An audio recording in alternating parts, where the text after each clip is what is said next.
Hello friends, ഇത് സഹസ്രദളമാണ്.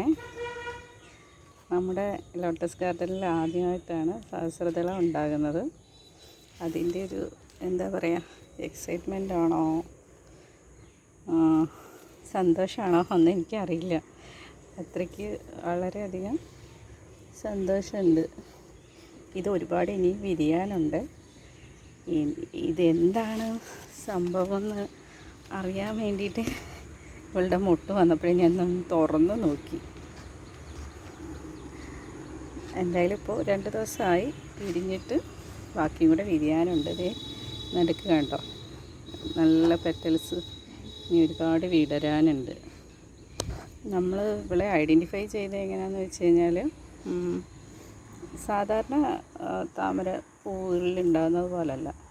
ഇതിൻ്റെ നടുഭാഗം ഇങ്ങനെ മുകളിലേക്ക് കയറിയിരിക്കും, സ്റ്റെപ്പ് ബൈ സ്റ്റെപ്പായിട്ട്. നിങ്ങൾക്ക് പിക്ചറിൽ നന്നായിട്ട് കാണാൻ പറ്റുമെന്ന് ഞാൻ വിചാരിക്കുന്നു. വെയിൽ കൊണ്ട് പെട്ടെന്നുള്ള വെയിലേറ്റപ്പോൾ ഇവൾ കരിഞ്ഞു കിട്ടുക. എൻ്റെ സുന്ദരി അത്ര വലിയ സൗന്ദര്യത്തിൽ നമുക്ക് കാണാൻ പറ്റിയിട്ടില്ല. എങ്കിലും 1000 പെറ്റൽസ് ഒന്നും അങ്ങനെ അധികം ആരുടെയും വീടുകളിൽ വിരിയാറില്ല. താമരപ്രേമികളുടെ ഒരു വലിയൊരു ആഗ്രഹമാണിത് കേട്ടോ, നമ്മുടെ വീടുകളിൽ ഉണ്ടാകുക എന്നുള്ളത്.